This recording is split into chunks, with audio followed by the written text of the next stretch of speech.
আজ আমরা বাজারের থেকেও বেশি টেস্টি, খুবই চটপটা লঙ্কার আচারের একটা ভীষণ সহজ রেসিপি দেখে নেব।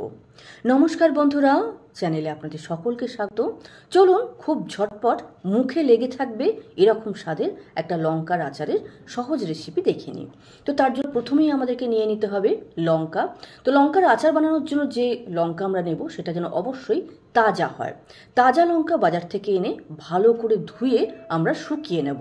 লঙ্কার গায়ে যদি জল লেগে থাকে তাহলে কিন্তু আচার তাড়াতাড়ি খারাপ হয়ে যেতে পারে, সেজন্য লঙ্কার গায়ে জল কোনোভাবেই রাখা যাবে না। লঙ্কাকে ভালো করে শুকিয়ে নিয়ে আমরা ডান্ডিগুলোকে সমস্ত ভালো করে ছাড়িয়ে নেব। এবার ডান্ডিগুলোকে ছাড়িয়ে নেবার পর আমাদের যে কাজটা করতে হবে সেটা হচ্ছে লঙ্কাগুলোকে এইভাবে মাঝ বরাবর একটা ফালি দিয়ে নিতে হবে।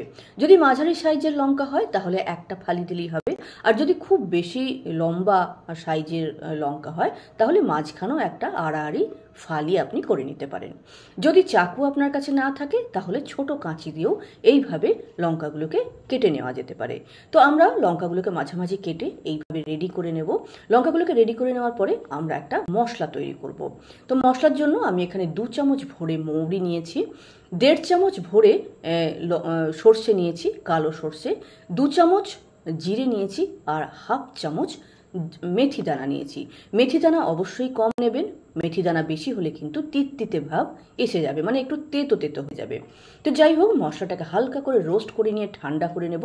তারপরে গ্রাইন্ডারের জারে দিয়ে হালকা করে ঘুরিয়ে আমরা একটা পাউডার তৈরি করব। তবে পাউডারটা খুব ফাইন পাউডার করবো না, একটু খাড়া খাড়া রাখবো, মানে একটু খড়খড়ে থাকবে। এবার আমরা মশলা অ্যাড করব লঙ্কাতে। তো আমি এখানে 4 চামচ ভরে ভরে নুন অ্যাড করেছি, নুনের পরিমাণটা আচারে একটু বেশি যাবে।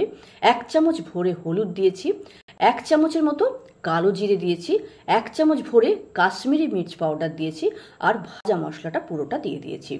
4 চামচের মতো লেবুর রস এখানে অ্যাড করেছি, আর ছোট বাটির 1 বাটি তেল আমি এখানে প্রথমে অ্যাড করেছি। এবার আমরা খুব ভালো করে সমস্ত কিছু মিক্স করব। দেখুন মশলার লঙ্কার গায়ে খুব সুন্দরভাবে মিক্স হয়ে গেছে। এবার এই আচারটা যাতে অনেক দিন পর্যন্ত ভালো থাকে ফ্রিজের বাইরে, সেজন্য আমি এখানে 2 চামচের মতো ভিনিগার অ্যাড করলাম। আপনার কাছে যদি লেবুর রস না থাকে তাহলে আপনি 4 থেকে 5 চামচ ভিনিগার অ্যাড করে দেবেন। তারপরে খুব সুন্দর করে সব কিছু মিক্স করবেন। এই যে আচারটা তৈরি হয়েছে এটাকে কিন্তু এখনই আপনি গরম ভাত বা রুটির সঙ্গে খেতে পারেন। যা স্বাদ লাগবে আপনাকে আমি বলে পৌঁছাতে পারবো না। অবশ্যই এটা করে খাবেন, মানে বানিয়ে এই আচারটা অবশ্যই বাড়িতে একবার বানিয়ে খাবেন। এবার আমাদের আচার তো রেডি হয়ে গেছে, এবার এটাকে বোতলে ভরতে হবে। তো আমরা কাঁচের বোতল নেবারই চেষ্টা করব। কাঁচের বোতলে যদি আচার রাখেন অনেক দিন পর্যন্ত ভালো থাকে।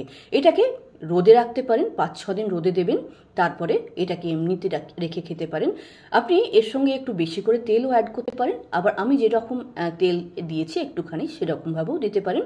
তবে মাঝে মাঝে একটু ঘুরিয়ে দেবেন, বোতলটাকে একটু নাড়াচাড়া করে দেবেন বা একটু ঘুরিয়ে দেবেন যাতে তেলটা একটু ওপর নিচে হয়ে যায়। তাহলে আচারটা আপনি 6 মাসেরও বেশি ফ্রিজের বাইরে রেখে খেতে পারবেন। যাই হোক, রেসিপিটা কেমন লাগলো অবশ্যই লিখে জানাবেন। ভালো লাগলে লাইক শেয়ার করবেন, আর এরকম ছোট ছোট সুন্দর ভিডিও আরও পেতে চ্যানেলটিকে সাবস্ক্রাইব করে বেল বোতামটা প্রেস করে নেবেন। নমস্কার।